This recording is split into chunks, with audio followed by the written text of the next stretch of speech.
to hear this. Okay, recording. Jean's back. Yay!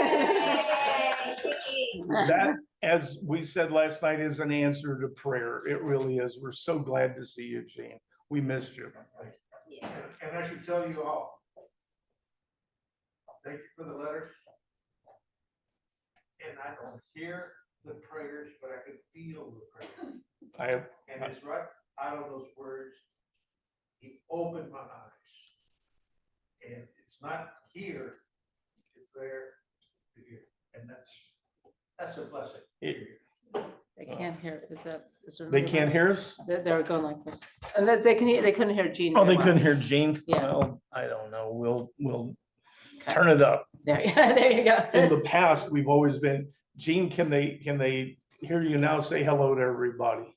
Sure. Hello, glad to be back. Did you hear him? Yeah. Okay.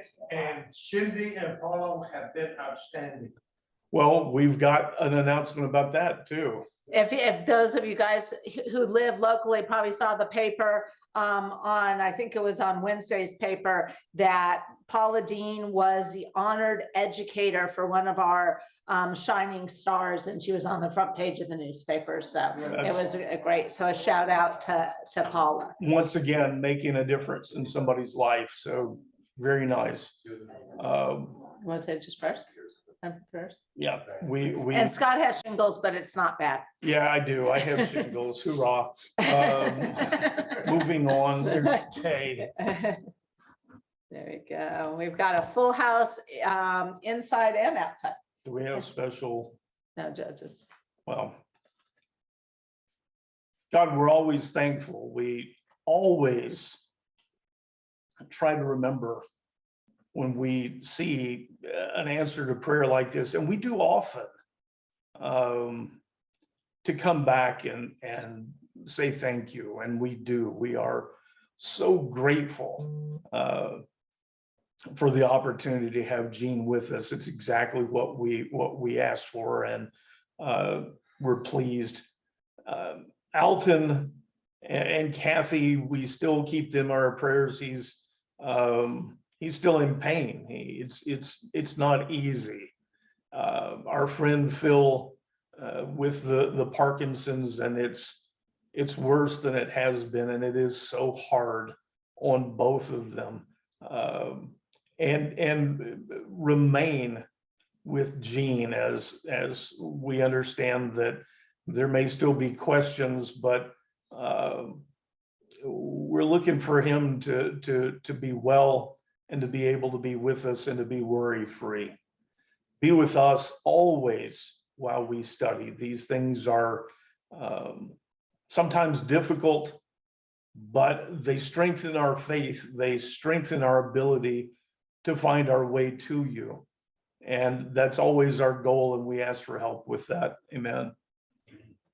So we are in week 2 of Jacob. And even though Scott doesn't always like my reminders, but so everybody's on the same page, it helps me during the week to remember some of these things. Jacob was born probably about 1900 years before Jesus. His grandparents were Abraham and Sarah. His mom and dad were Isaac and Rebekah. He had an older twin brother, Esau, and Esau means hairy. And as Scott pointed out last week, the story of Abraham's family is really the story of the Old Testament, which leads to the New Testament pointing to the Messiah. We were listening to a sermon, as Scott says, we know when we like somebody because he agrees with you. And he was talking about that yesterday. We know he's right because he agrees. There you with go. us. That's a good point. Esau gave away his birthright for a bowl of stew. And what we're supposed to take away from that is he didn't care very much about his birthright. And that birthright was more than just land and power. It was really The lineage of the Messiah. and so not caring about that was a big deal. We left off with Rebekah, who is Jacob's mom, and she had figured out a plot basically for Jacob to get the firstborn blessing from Isaac. And that blessing was believed to be both a word and a blessing directly from God. Anything else from last week? No, but I do want to say that the reason sometimes, one of the really important things to me personally is that we learn to see, some of these stories seem odd to us. Our perspective is so different, and they almost sound like tall tales. And I'm not trying to be irreverent, although I am, but I'm not trying to be, in making these people human to you.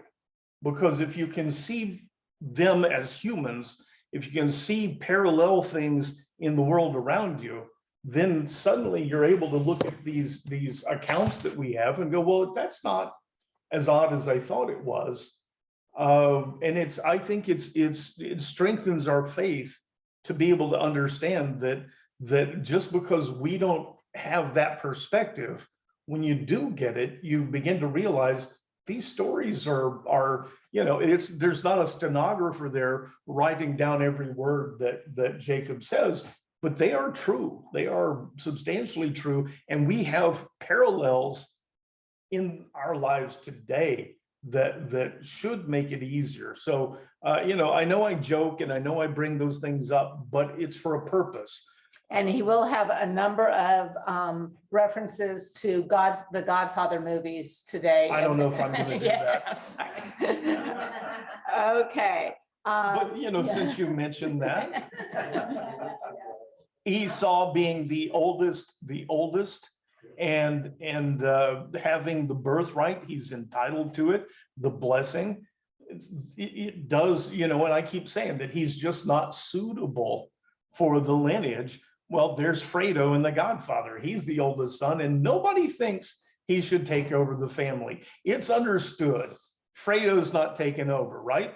It's not unlike that. I know that's not real, that's a movie. But there are times through history that the oldest son of a king, everyone knows he's not going to run things. I can't turn the kingdom over to him. Now, in this case, him being unsuited is probably, well, it is part of a longer plan when you get right down to it. It's part, but it's not like saying the rules got broken because Esau didn't get the birthright in the inheritance. It's very real, very plausible. So we're taking up on Genesis 27, verse 14. And remember, Rebecca just laid out a plan for Jacob to get the blessing from his dad. So Jacob went and got 2 goats and brought them to his mother, who made the tasty food his father loved. And Rebecca took the finest clothes in the house that belonged to her older son Esau, and she put them on her younger son Jacob. She also put the skins of the young goats on his hands and the smooth part of his neck. Then she handed her son Jacob the tasty food and bread she had made. So Jacob went to his father and said, "My father." "Here I am," he answered. "Which one are you, my son?" Jacob said to his father, "I am Esau, your firstborn. I have done as you have told me.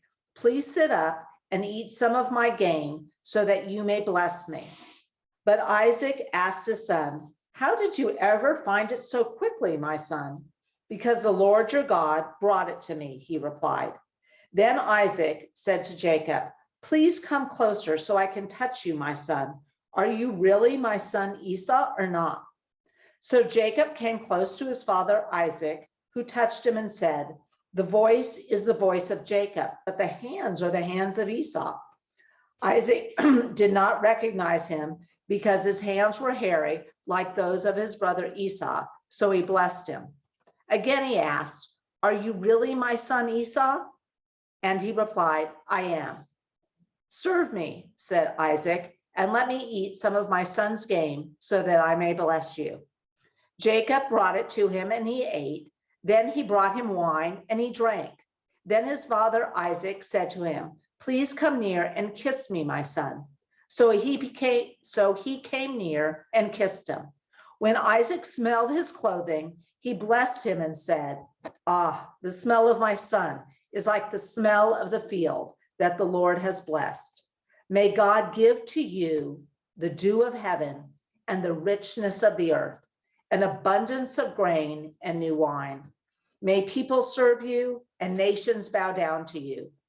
May you be the master of your brothers, and may the sons of your mother bow down to you.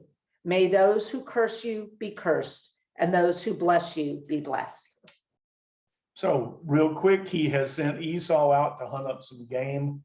It's something that he loves about Esau. And Rebecca says, no, no, no, while he's out, we're going to pull some goats out of the pen and make this stew. I can do it so much quicker.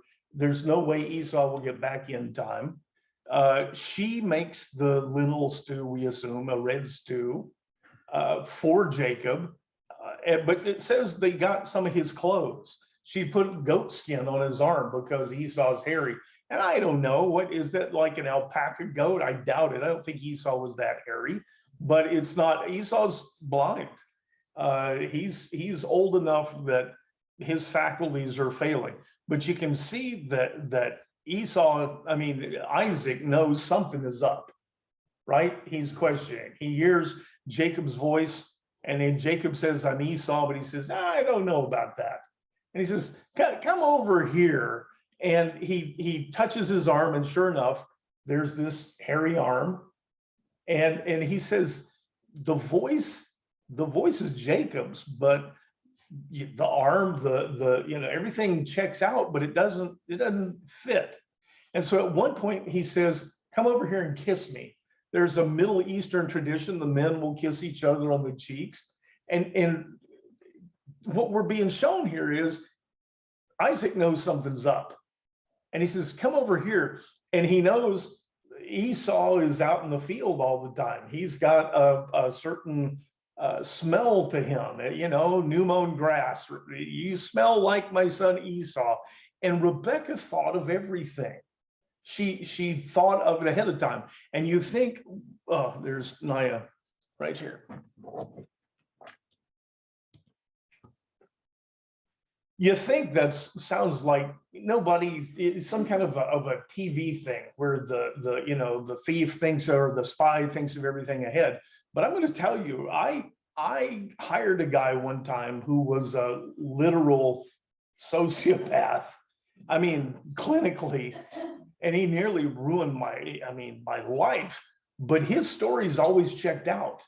And if you you went another layer deep, they always checked out. You had to keep asking before finally things begin to break down. And that's a whole other story. But this, once again, is not so far-fetched that she would have known. Isaac is no fool. And even blind, Isaac is going to know something's up. And this birthright and this blessing is very, very important. And so, he knows, Isaac clearly would know that Rebecca favors Jacob. So this is all, it's pretty complicated. Isaac knows something's up, but there's an answer for everything. And I don't know if you've ever been in a position where you sort of question yourself, dealing with somebody, but you go, I don't know, it looks like it checks out. This is what happens. And this blessing, he says, "Ah, the smell of my son, like the smell of a field, the Lord is blessed. May God give you the dew of heaven." It has a lot of implications, but obviously, may things be easy for you. May there be water. You're not living in this arid desert without some relief. May God be merciful, give you the dew of heaven and the richness of the earth. So when you plant, may you reap, may stuff come up for you. This blessing is for material financial success. When Jews say shalom, you've heard people, they say shalom to each other, and it literally means peace. But for them, it also has an implication of peace because you're successful, of peace because you're strong enough to keep your enemies around you at bay. And it's very much baked in. And so this idea of material success, the part of the blessing beginning with that, that's the form that it would take. He says, an abundance of grain and new wine, may peoples serve you. The idea of the lineage of the children and having your line get larger, and may they have a lot of children. And it is very much tied into the idea, may you be such a large nation, your descendants be a large nation, that you're the one in charge. It's a very fitting blessing for these people, and nations bow down to you. But here we go, may you be the master of your brothers. And we've talked about that. And this week, Mary and I were talking, and I think it may not be always apparent, but these people, we said this is a story of one family. The Jews, Israel, were intended to live together in a certain way. And they were intended to become numerous. That was the promise. That doesn't happen if they're fighting each other all the time, right? I mean, if you've got to pay attention to the enemies without and not make enemies within. When we were in Israel, there was a guy that we worked with that told me a story about a guy who had been in the IDF, in the military. And he had left and he was in California, but he revealed a whole bunch of military secrets. He outed some undercover agents who were working in the United States. And he gave up these military secrets. And so I'm talking to this guy and I said, so let me guess, you sent Mossad and had him killed. And he turns and looks at me and he gives me this odd look. He says, no, Jews don't kill Jews. Now, that may be an exaggeration, but that attitude is, we don't do that.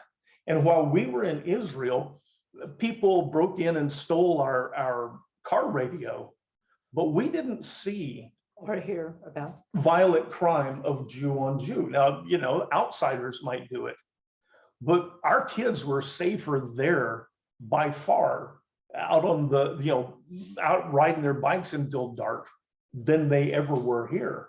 We didn't worry about them. There was no crime of Jew on Jew, and we didn't worry about it.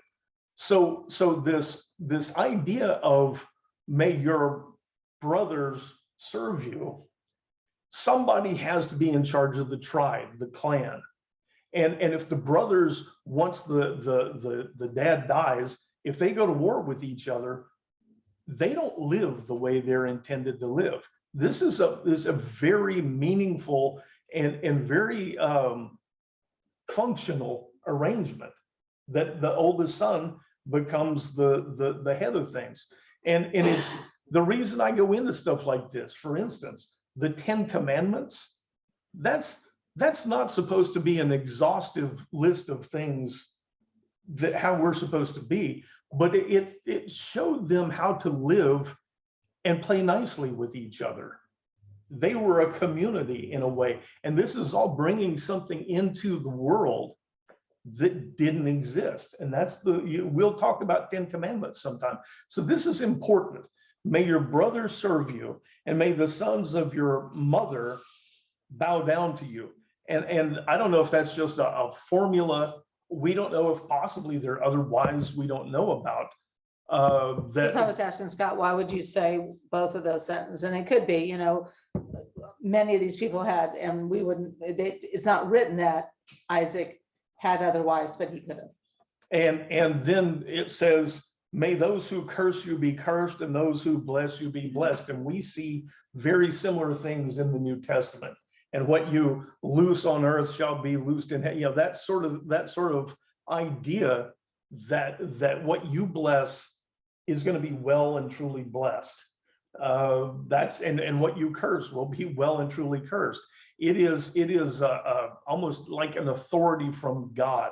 So this blessing that he gives, along with the birthright, which I told you last week is really a double share. If it's just him and Esau, then it means that the one with the birthright gets 2 parts while the other one gets 1. But it's important, and the blessing is powerful, and you can see how it can only be given to one child. So as I read this next part, I want you to listen, because one of my big hangups here is, I understand it can only be given to one child, but if he faked it and he's not the one child, why can't he take it back and give it back to Esau? That part doesn't make sense to me. You know, I mean, what is it?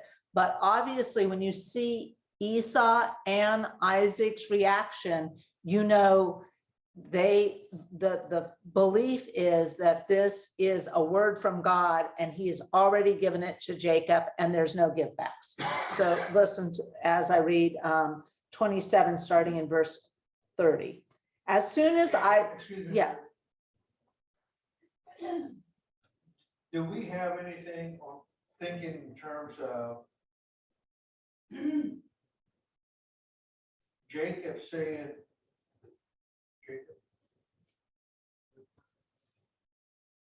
Jacob saying to father, because the Lord your God brought it to me. The Lord your God, and that That's is, not my God. yeah, that is Yahweh. When it says the Lord, Yahweh, your God. Yeah, but it should show a difference in the commitment to Yahweh between father and son. There's good reason to think that, yes, and we're going to see it just in a little bit, that he finally comes to the point that he makes Yahweh his God, which means it really wasn't before. Yeah, But so is Rebecca. Listen to my voice. it's Basically says, do what I'm telling you.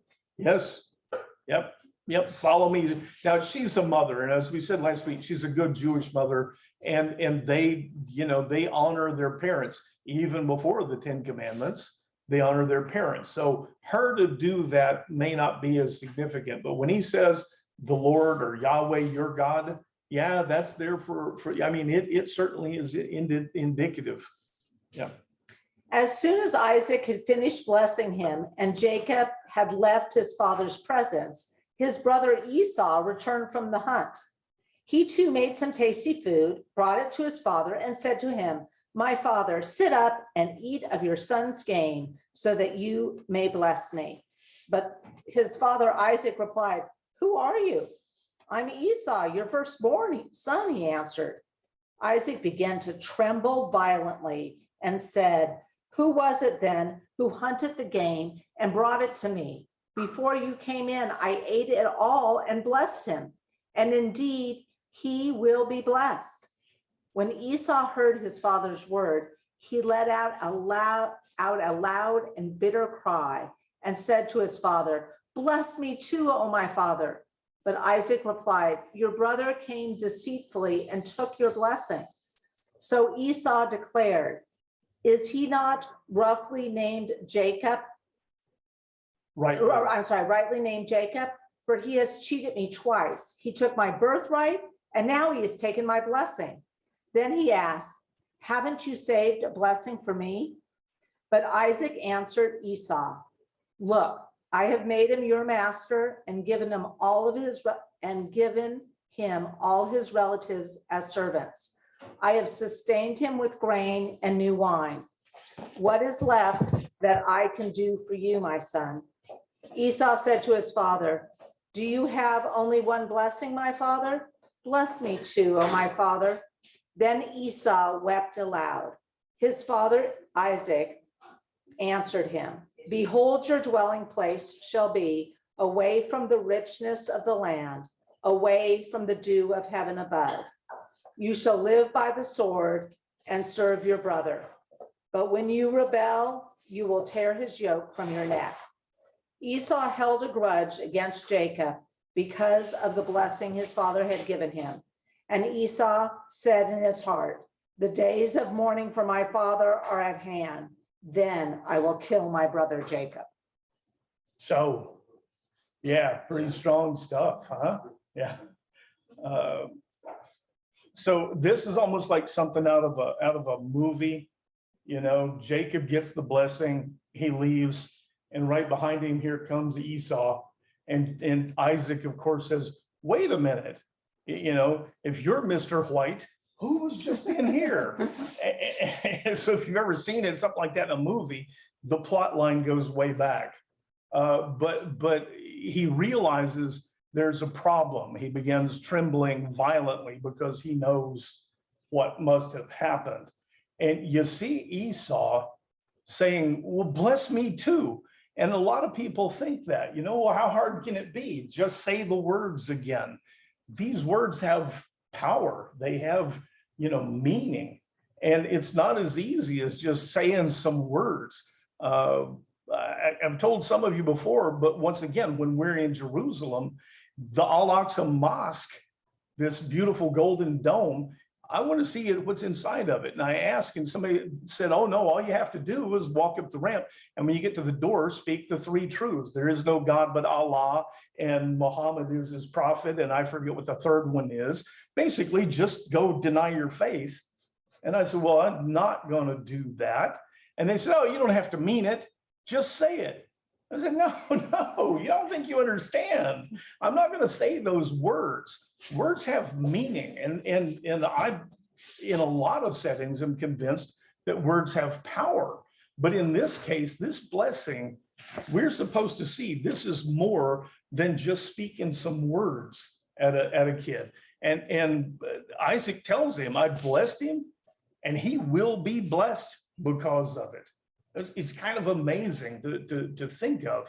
And then he says, I've made him your master. You got a problem here. And there may be some other stuff. If I leave it out, you let me know. But what he tells him finally, he does say a sort of a blessing over Esau, but it's different. He says, behold, your dwelling place shall be away from the richness of the land. This is almost the opposite of what the blessing, what Jacob got. Your life is going to be different. You're not going to get the dew of the earth and lots of new wine and everything. Your life is going to be hard and you're going to live by the sword, right? But he tells him, and you know, when you get, it says when you rebel in some translations, some of them just say when you get restless. But bottom line, when you just can't stand it anymore, you're going to throw off the yoke of your brother. Now, that's prophetic, but you remember way back there, Rebecca is told, you have two nations inside of you. That can't happen unless they separate, unless at some point Esau shakes off the yoke and goes and becomes his own nation, right? This is not anything surprising. It's been foretold. Now, we always assume that the younger serves the older, but you know, it was never intended to be that way. Now, how, if Rebecca hadn't done this trickery, how might that have come about? It can't be because Esau would die, because then they're not two nations, right? But you look at this last part where he says, you'll shake off the yoke of your brother. And I have always wondered if that would have been what Jacob would have been told. If there hadn't been this trickery, Jacob, your brother gets the blessing, you're going to have a much rougher life. But at some point, you're going to shake off the yoke of your brother because you are your own nation as well. It was going to happen. Did they have to resort to this? I don't know. You start getting into stuff about prophecy that will make you, you know, old before your time. But what you see in this is absolutely prophetic and absolutely in line with an earlier prophecy about them being two nations. And what you also are told is Esau doesn't take it well. Esau is bitter. And what he says is, you know, I'm not gonna do this while my dad is alive. I'm not gonna dishonor him. But the moment he kicks the bucket, oh, I'm killing Jacob. I mean, he has taken my blessing, my birthright, I'm killing him. And so he's just biding his time. I mean, this is we say that Jews don't kill Jews, but that's there are exceptions to this rule, and this is about to be one. And we see in that sort of an echo of Cain and Abel, because Abel gets the approval. Cain says, I do everything right. I'm an okay guy. And he gets the approval, and it makes him so angry that he kills his brother. And here we are, very much the same thing. Jacob gets the approval of his mother, and his mother finagles the birthright. And he says, what I do, my dad loves me as a hunter, and here I didn't get this.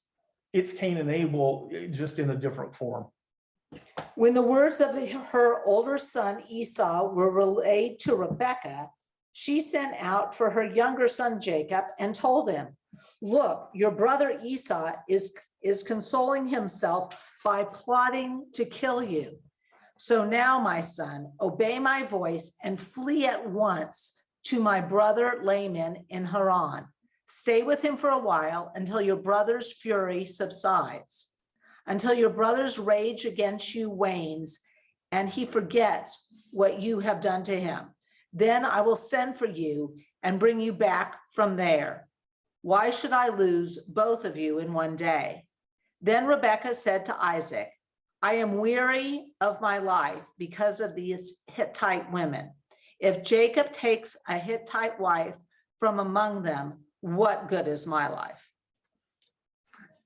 She's a trip. She is a manipulator, and we won't make any broad-based claims about that, but she definitely manipulates things. So she finds out, someone overhears Esau saying, I'm killing him. The moment my dad dies, I'm killing him. And Rebekah, of course, wants her son to inherit all this. And it wouldn't be worth much if he gets killed. You notice, though, the assumption that Esau is going to be able to make good on his plan to kill his brother. Esau's a big man's man, hunter and everything else. Rebekah knows that if Esau sets his mind to it, he's going to kill him. There's no doubt how this comes out. And so there's no idea of saying what you need to do is be on the lookout and be ready to defend yourself. She's saying there's no way you're going to defend yourself against this big guy. So what you need to do is to run, and you need to get away for long enough that his anger subsides.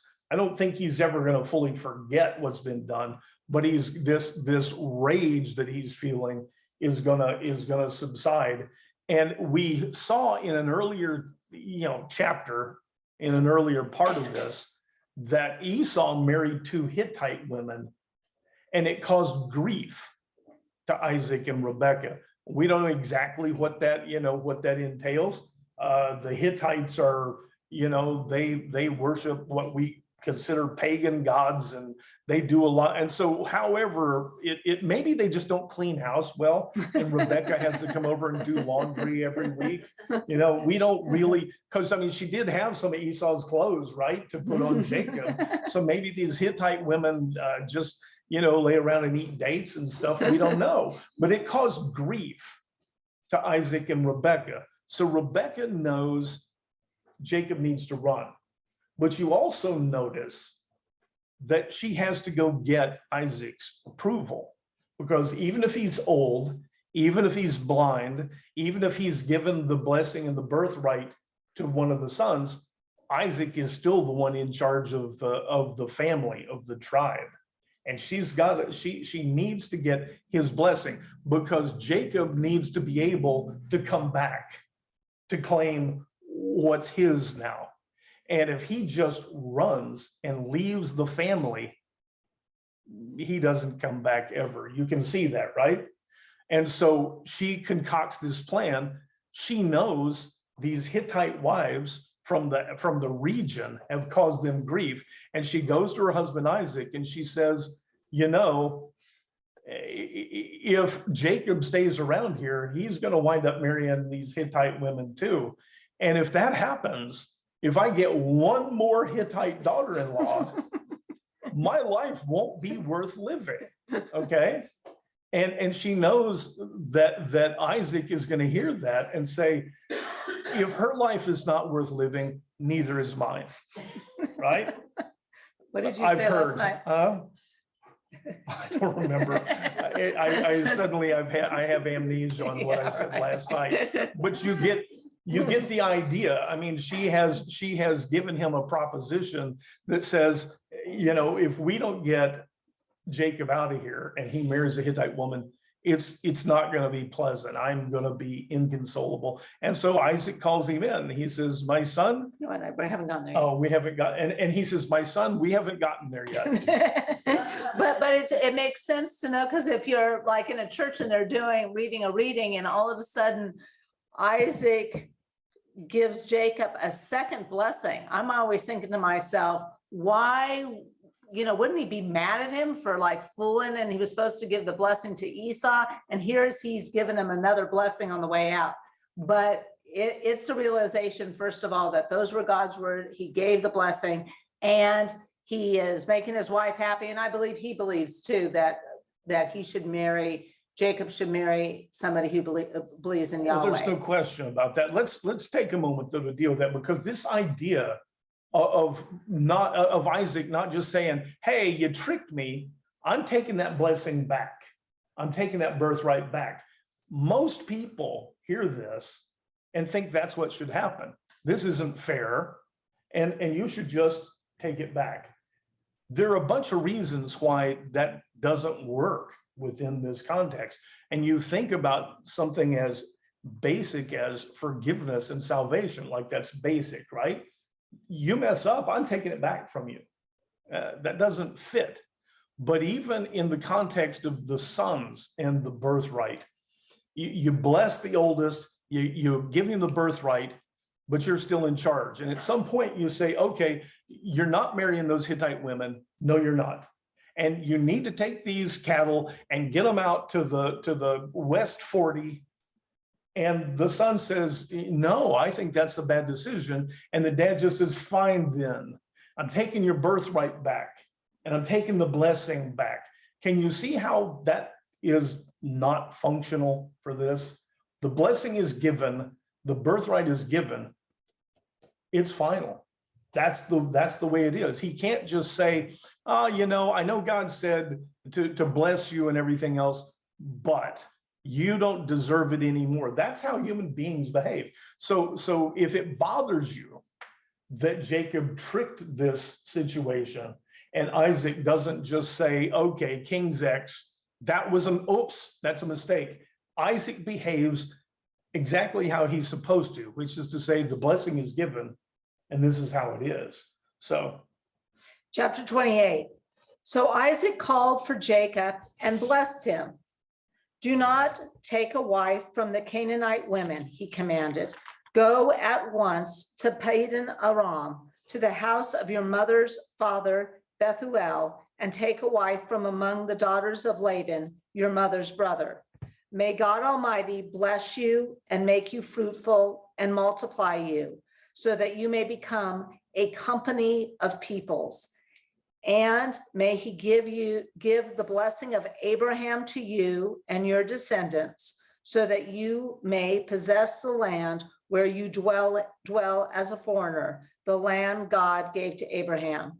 So Isaac sent Jacob to Padan Aram, to Laban, son of Bethuel, an Aramean, the brother of Rebekah, who was the mother of Jacob and Esau.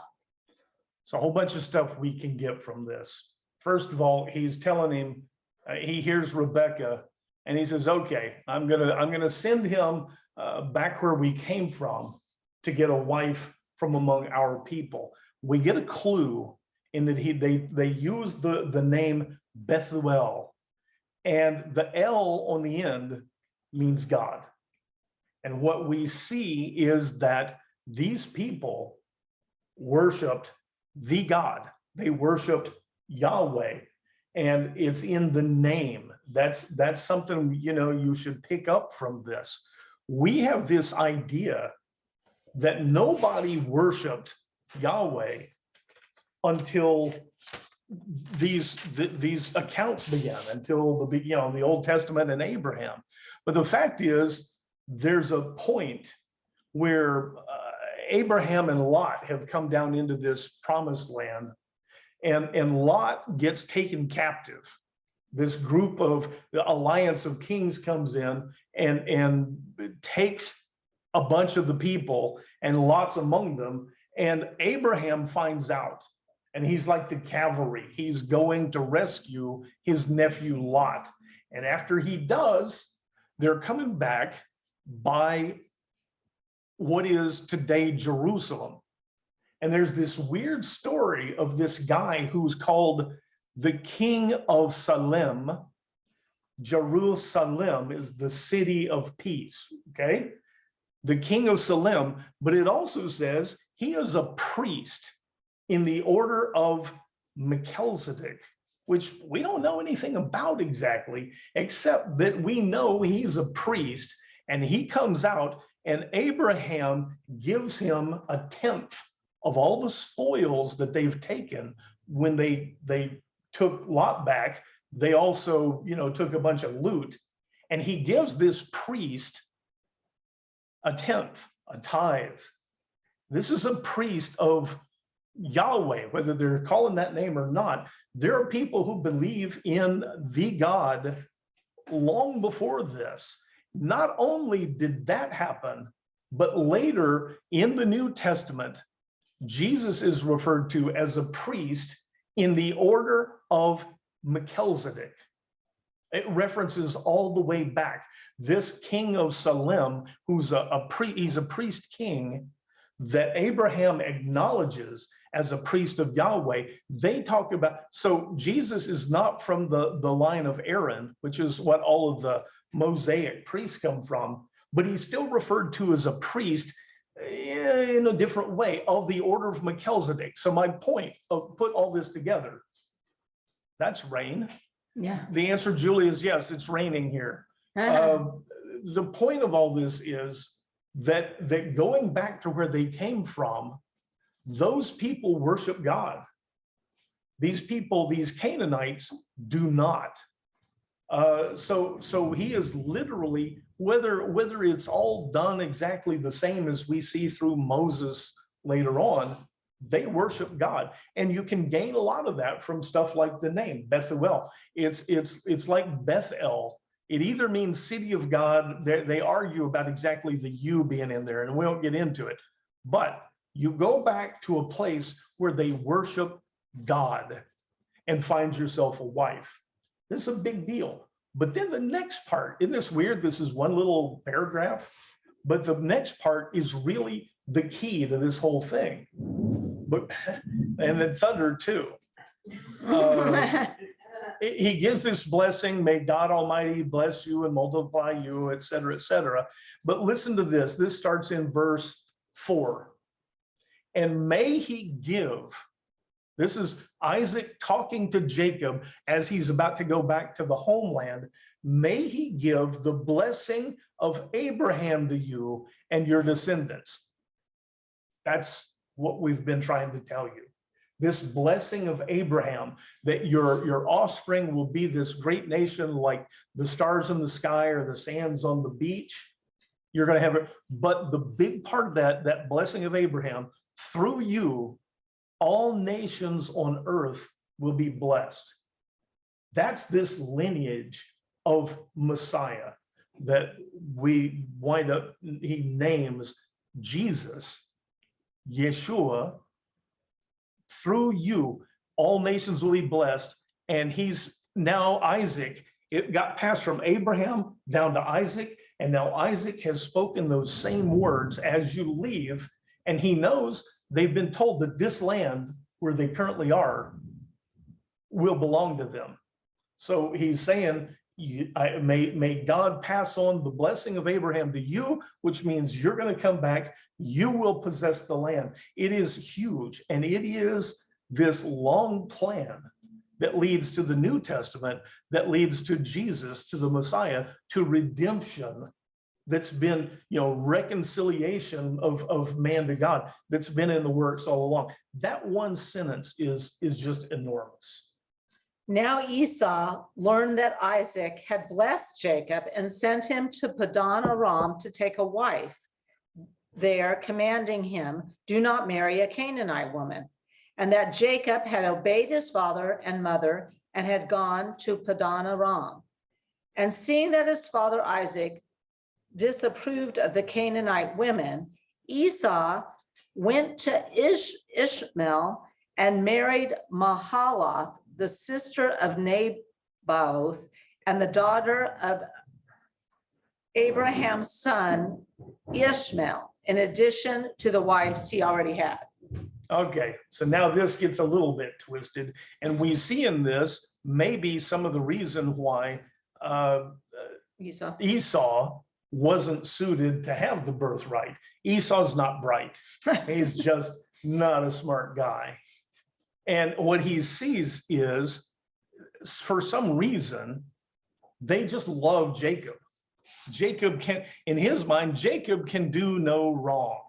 And that's, he doesn't understand why, but he notices, hey, they told him to go marry a woman back from the homeland, and he agreed to do it, and they seemed to love him for it. In fact, he got another blessing out of it, right?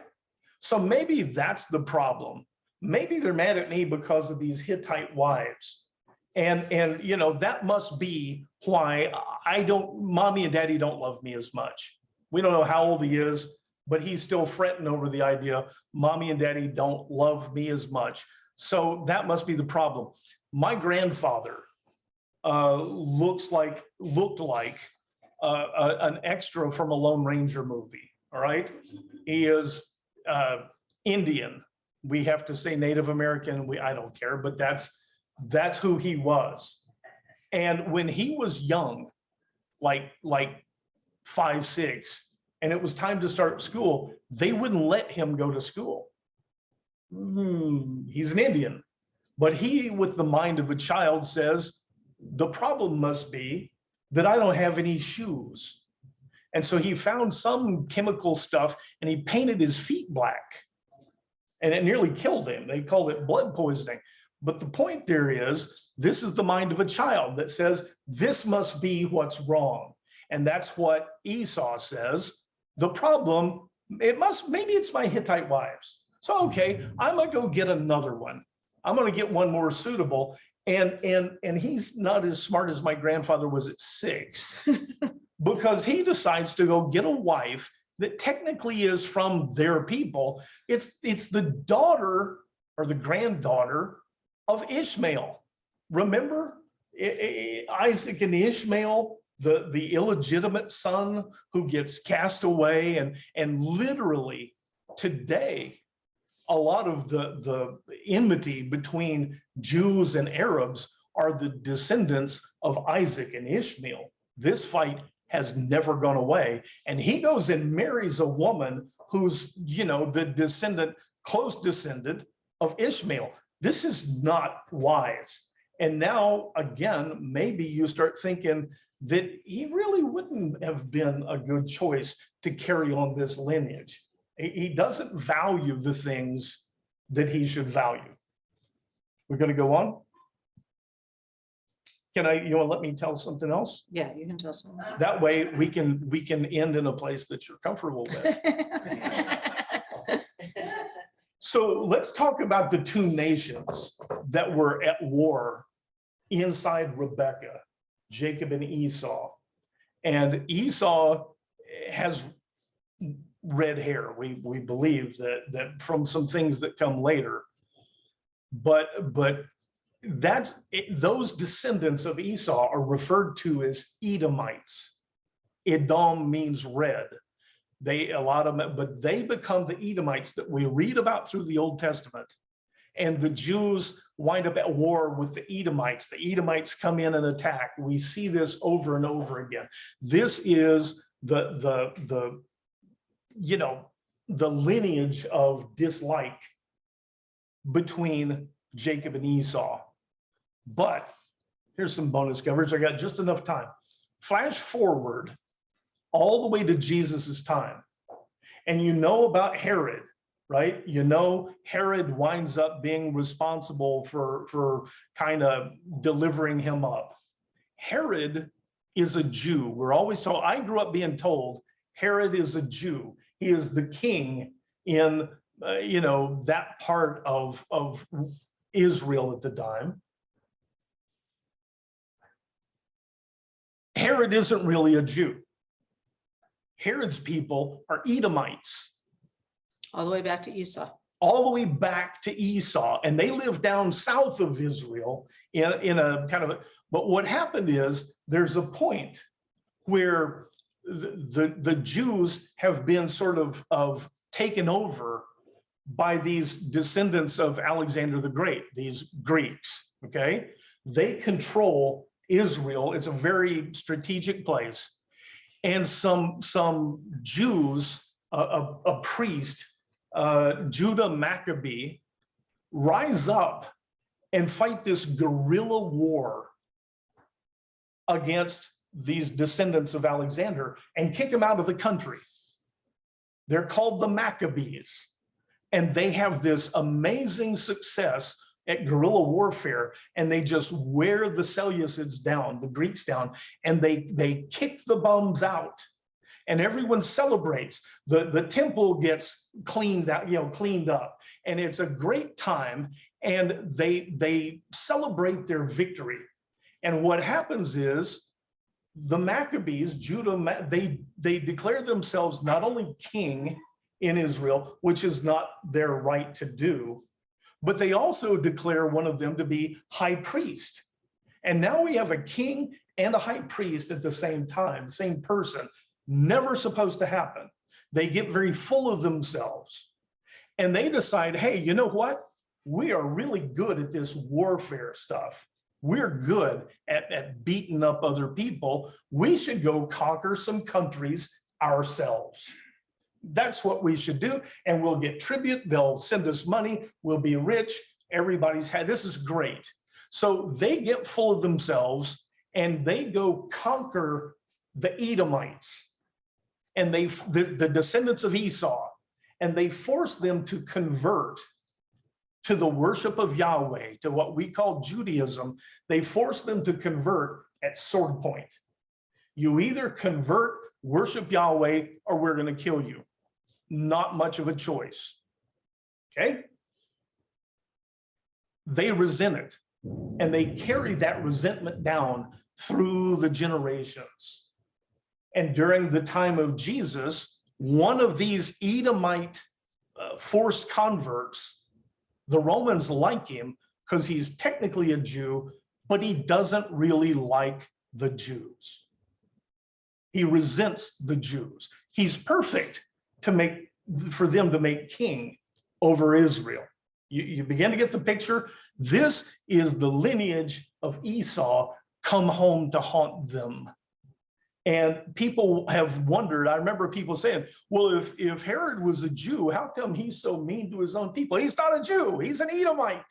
He's not a descendant of Jacob, he's a descendant of Esau. And he gets put in a place of power and he uses it against them. And eventually, this descendant of Esau winds up being involved in the crucifixion that brings home the long prophecy. It is shocking how far back these things go. And so when I tell you that the plan is long, and it always led all through the Old Testament and all the way down into the New Testament, it's there.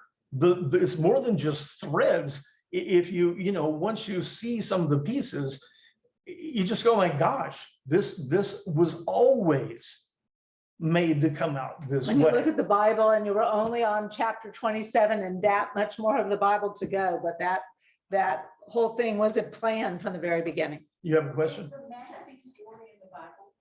It is not in our Bible. It is in some others. It is in the Jewish Bible, 1st and 2nd Maccabees. It's where Hanukkah comes in and all this stuff, but it's not in ours.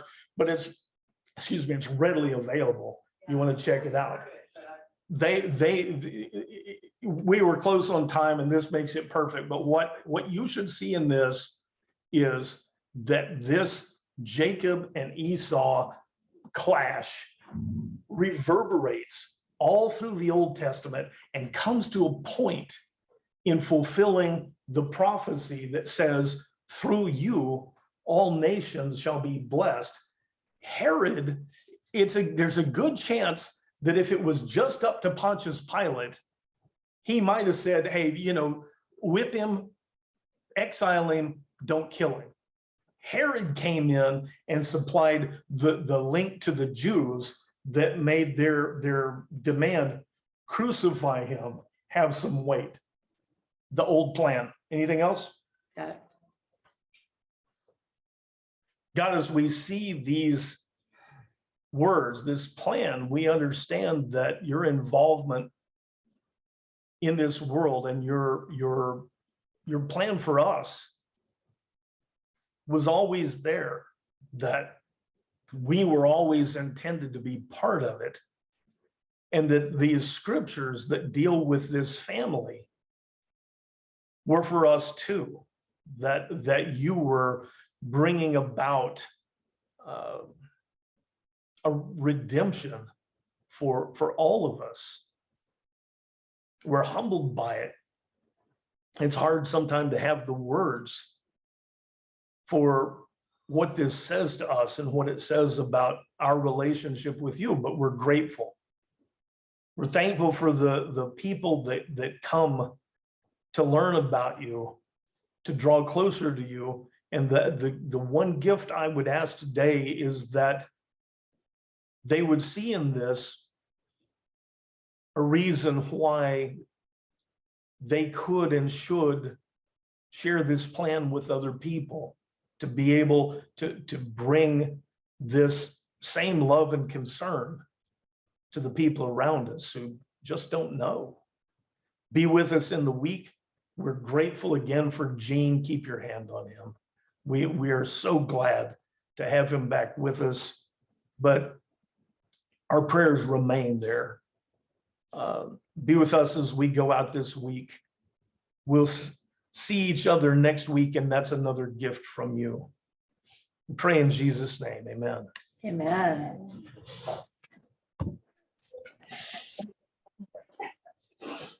Hey, Oh, Mary and very- Scott, you guys said you were going to share pictures of the septic, the whole thing.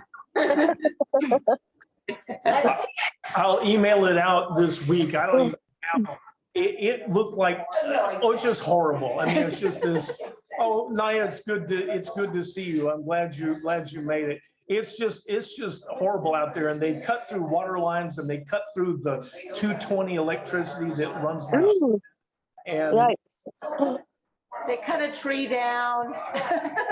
what are we told? Be anxious for nothing. I've been anxious. I don't know what, it's just hard to watch. It's right outside our bedroom window, and it looked like a swimming pool, except it's sand and it kept caving in. And yeah, I'll take some pictures. I'll make sure Mary emails them this week. But hopefully I asked Scott, so when you pay this much money, do they clean up after themselves? Because our entire backyard is just it looks like a big sandbox. And we're told we have terrible soil here, but if you go down, I kept thinking, eventually you get to good soil. No, you go down 30 feet, it still looks like sand. Goodness.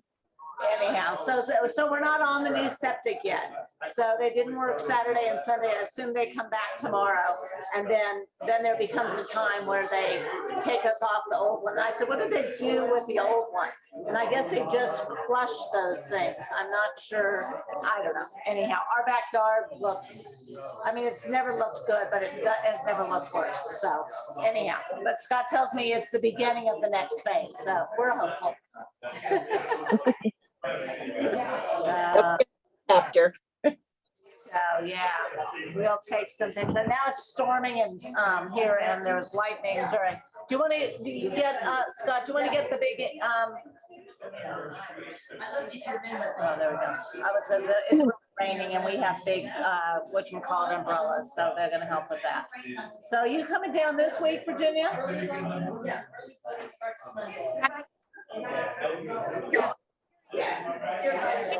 I can't hear you. Anybody that wants to come paint with us can come. It's not, I will let not a, you here. yeah. Come, I'll send you. Okay, you guys, you have a good one. Ah, Bye, everybody. thank you. Have a great week. You too.